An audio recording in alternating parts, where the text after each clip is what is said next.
हिकु सवाल जंहिं ते तव्हां हिकु लम्हे लाइ गौर करियो। जॾहिं तव्हां कंहिंसां पहिरियों भेरो मिलंदा आहियो त तव्हां उन में कहिड़ियूं शयूं नोट कंदा आहियो? तव्हां उन में असुलु छा ॾिसंदा आहियो? तव्हां ॾिसंदा आहियो त उन्हनि कहिड़ो लिबास पातो आहे, उहे पंहिंजे पाण खे कीअं पेश कनि था, उन्हनि जी ज़ाहिरी शिकिल ऐं रुतबो उन्हनि पहिरीं कुझु सेकंडनि में तव्हां ते हिकु तासुरु क़ाइमु कनि था। पर छा उहो तासुरु दुरुस्त आहे? छा जेको तव्हां ॿाहिरि ॾिसो था, छा उहो ई हिकु इंसान जी सुञाणप आहे या कंहिंजी हक़ीक़ी वस्फ़ आहे जेका अहमियत रखे थी, जेका पाइदार बि हूंदी आहे, जेका इंसाननि जी बहितरीन अकासी करे थी? ज़ाहिरी ख़ासियतूं या बातिनी ख़ासियतूं? अचो त अॼु उन्हनि जो जवाबु ॻोल्हियूं। कोरेजोटिक व्यूज, इंसानियत जो पैगाम। कोरेजोटिक व्यूज, सच जो ऊंचाइयों नाम। कोरेजोटिक views for all of mankind. कोरेजोटिक views, leave no one behind.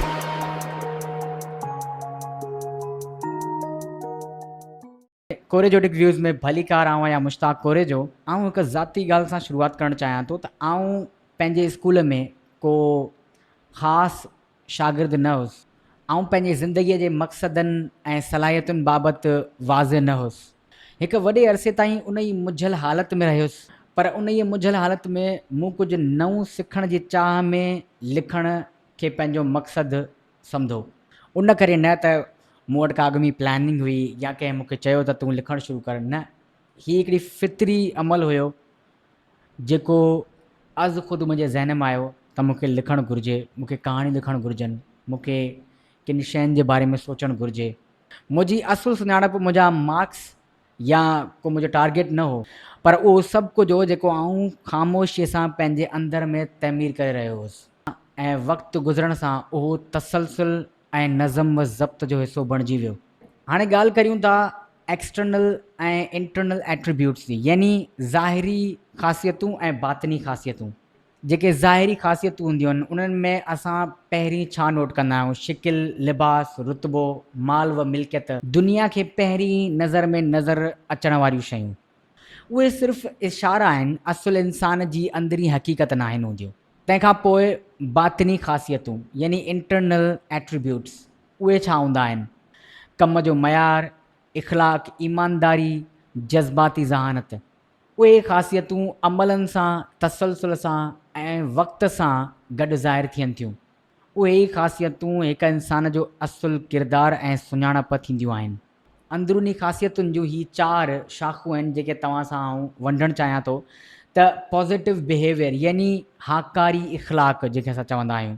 जॾहिं तव्हां ईमानदारी, सचाई ऐं सब्र सां पेश अचो था त तव्हां दाइमी रिश्ता क़ाइमु करे वठंदा आहियो जेके हमेशह हलण वारा हूंदा आहिनि। नंबर ॿियो आहे क्वालिटी ऑफ वर्क यानी कम जो मयार। मयार सां हिकु सचो भरोसो क़ाइमु थींदो आहे ऐं जॾहिं कमु बहितरीनु हूंदो आहे त माण्हू बिना कंहिं झिझक जे, बिना कंहिं घुर जे तव्हांजी इज़त करणु शुरू कंदा आहिनि। नंबर टियों मेंटल एंड फिज़िकल एक्ज़र्शन यानी ज़हनी ऐं जिस्मानी महिनत जेके असां वर्ज़िश पे चवंदा आहियूं। वर्ज़िश ऐं ॾुखिया मसइला हल करण सां जेको ज़हनी तव्हांखे सुकून मिले थो उहो ज़ाहिरी हालतुनि जे करे कॾहिं बि तव्हां खां खसिजी नथो सघिजे। उन ते कमु कंदा रहो, उहो तव्हांखे ईंदड़ वक़्त में अञा बहितर नमूने सिखिया ॾींदो ऐं मज़बूत कंदो रहंदो। नंबर चौथों हॉबीज़ यानी तव्हांजा जेके शौक़ु हूंदा आहिनि जेके तव्हां में फितरी तौरु पैदा थींदा आहिनि। शौक़ु ॾेखारींदा आहिनि त तव्हां कीअं दिलि सां उहे कमु कंदा आहियो जिन में तव्हांखे मज़ो ईंदो आहे, जिन में तव्हां इंजॉयमेंट फील कंदा आहियो। के माण्हू सिर्फ़ु पंहिंजो वक़्तु पास करे रहिया हूंदा आहिनि, वक़्तु गुज़ारे रहिया हूंदा आहिनि, पर तव्हांजूं हॉबीज़ ज़ाहिर कनि थियूं त तव्हां केतिरा क़ाबिल आहियो ऐं केतिरा माहिर थी सघो था। असांजे मुआशिरे में कुझु अहिड़ियूं आदतूं आहिनि, कुझु अहिड़ा एट्रीब्यूट्स आहिनि जेके रोज़मर्रा जी ज़िंदगीअ में असां नोट कंदा आहियूं, ॾिसंदा आहियूं, पर असांखे सुञाणप करण में दिक़त ईंदी आहे, असांखे सुञाणप करण में मुश्किल ईंदी आहे त उहे असुल में असांजे मुआशिरे खे ख़राबु करे रहिया हूंदा आहिनि। असां उन्हनि खां वाक़िफ़ बि आहियूं पर असां उन्हनि ते को एक्शन नथा खणूं। नंबर पहिरियों दी कंप्लेनर्स यानी उहे माण्हू जेके सॼो ॾींहुं रड़ियूं कंदा रहनि, उहे माण्हू जेके हालतुनि ऐं सिस्टम जे बाबति सॼो ॾींहुं दाऊं कंदा आहिनि पर को हल कढण जी कोशिशि न आहिनि कंदा, को हल न आहिनि ॻोल्हींदा।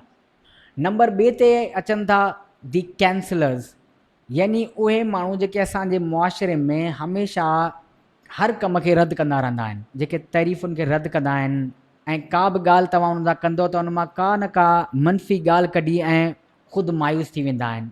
उन्हनि जो कमु ई सिर्फ़ु ऐं सिर्फ़ु रद्द करणु हूंदो आहे। नंबर 2 ते आहिनि दी कैजुअलिटीज़, उहे माण्हू जेके पंहिंजे पाण खे खामखा मज़लूम सम्झंदा आहिनि। उहे माण्हू असांजे मुआशिरे में अहिड़ा बि माण्हू आहिनि जिन खे हमेशह ईअं लॻंदो आहे त सॼी दुनिया जेका आहे उन्हनि जे ख़िलाफ़ु साज़िशूं करे रही आहे, सॼी दुनिया उन्हनि जे ख़िलाफ़ु कुझु न कुझु कंस्पिरेसीज़ जोड़े रही आहे, के सिटूं सिटे रही आहे।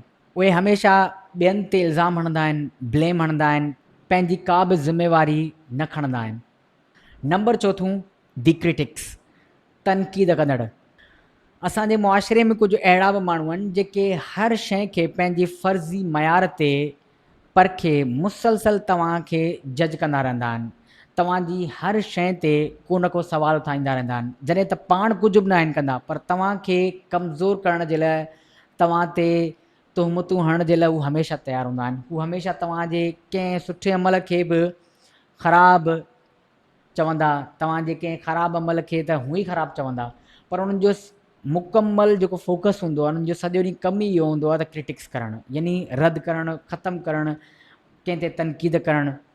उन्हनि माण्हुनि जे विच में ज़िंदगी गुज़ारणु तमामु घणो ॾुखियो थी पवंदो आहे। बातिनी ख़ासियतुनि खे मज़बूत करण जो मतिलबु उहो आहे त तव्हां उन्हनि आदतुनि खे सुञाणो ऐं उन्हनि खां परे रहण जी कोशिशि करियो ऐं सिर्फ़ु पंहिंजे मक़सद ते ध्यानु ॾियणु शुरू करियो। मूं अक्सर ॾिठो आहे त माण्हू पंहिंजो पाण ते घटि ॿियनि खे सुधारण जी कोशिशि घणी कंदा आहिनि। हक़ीक़त इहा आहे त ॿियनि माण्हुनि खे तब्दील करण जी कोशिशि करणु छॾे ॾियो। पंहिंजी ज़िंदगीअ में उन्हनि मनफ़ी आदतुनि खे ख़ुराक ॾियणु बंदि करियो।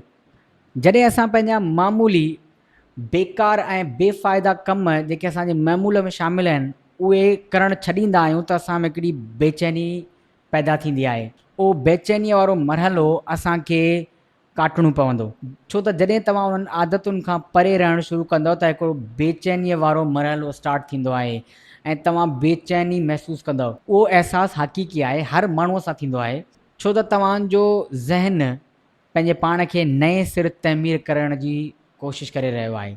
मूं पंहिंजो कंफर्ट ज़ोन छॾियो त मुंहिंजी जेका बातिनी शख़्सियत, अंदरूनी शख़्सियत बहाल थी वई। उन करे न त मूं पंहिंजी ॿाहिरी दुनिया खे ॾिठो ऐं तब्दील कयो, न, मूं पंहिंजो पाण अंदरि तब्दील करणु शुरू कयो, तॾहिं नतीजा ज़ाहिर थिया ऐं मूं पंहिंजे पाण खे तब्दील करणु चाहियो थे, उन करे उहे नतीजा पिणु ज़ाहिर थी विया। असांजो ज़हन तसवुर ऐं हक़ीक़त में फ़र्क़ु नाहे सम्झंदो। इहा ॻाल्हि हमेशह यादि रखिजो। मुंहिंजी पंहिंजी जेका हालत हुई, आउं तव्हां सां शेयर करणु चाहियां त 2022 जी आख़िर में मूंखे साइनस इन्फेक्शन थी पियो ऐं साइनस इन्फेक्शन एतिरे क़दुरु शदीद हुयो, एतिरे क़दुरु त वधी वियो जो म्यूकस जेको बलगम थींदो आहे उहो ज़हन मां नक में अचणु शुरू थी वियो ऐं नसूं बंदि थी वियूं ऐं मूंखे साहु खणण में थोरी तकलीफ़ थींदी हुई। ऐं मूं तसवुरु इहो कयो, जेका मूं वटि मालूमात उन वक़्तु मौजूदु हुई, त मूं ईअं सम्झो त शायदि मूंखे दिलि जी का तकलीफ़ थी वई आहे ऐं उन करे हाणे आउं सही तरीक़े सां साहु न पियो खणी सघां। ऐं उन में पोइ मुंहिंजो ज़हन अजीब अजीब तसवुरु करणु शुरू कया, अजीब ख़्याल मुंहिंजे ज़हन में अचणु शुरू थिया ऐं आउं तमामु घणो मायूस रहणु शुरू थी वियुसि। तक़रीबन 1.5 साल आउं उन अज़ाब में रहियुसि। हालांकि हो त कुझु बि कोन, नेठि मूं डॉक्टर सां कंसल्ट कयो ऐं डॉक्टर मुंहिंजो जॾहिं मां सॼी चकास कई त हुन दरियाफ़्त कयो त सवाइ एंग्ज़ाइटी, परेशानी ऐं ज़हनी दॿाउ जे मूंखे ॿियो कुझु बि न हुयो। ऐं उन ई वक़्तु मुंहिंजी उहा एंग्ज़ाइटी ख़तमु थी वई ऐं मूंखे रिलीफ़ अची वियो। उन खां पोइ मेडिकेशन जेका उन मूंखे लिखी ॾिनी, मेडिसन जेके बि लिखी ॾिनियूं उहे मूं वापराइणु शुरू कयूं, उन खां पोइ बहितर थी वियुसि।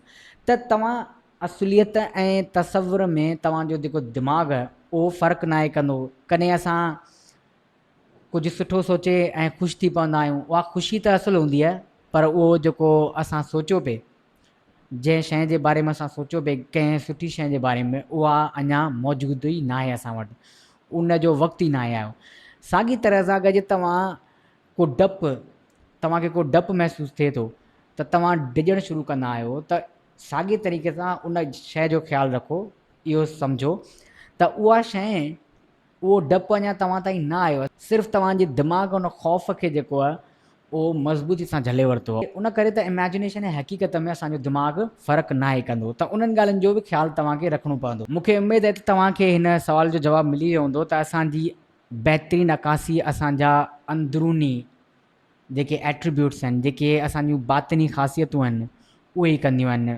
जेके एक्सटर्नल एट्रीब्यूट्स आहिनि उहे बि ज़रूरी आहिनि। असांजो जेको लिबास आहे, असांजी चाल चलत आहे, असांजो रुतबो आहे, या असांजो जेको अंदाज़ आहे, उहे असांजा एक्सटर्नल एट्रीब्यूट्स आहिनि। वीडियो ॾिसण जे लाइ महिरबानी। जेकॾहिं तव्हांखे हीउ वीडियो पसंदि आयो त महिरबानी करे कोरेजोटिक व्यूज़ खे सब्सक्राइब कंदा ऐं बेल आइकन खे ज़रूरु दॿाईंदा, जीअं तव्हांजे मुस्तक़बिल जा वीडियोज़ तव्हांजे नोटिफिकेशन में शो थियनि। ऐं तव्हां सां हमेशह गॾु आहियां ऐं मिलंदासीं अॻी वीडियो में।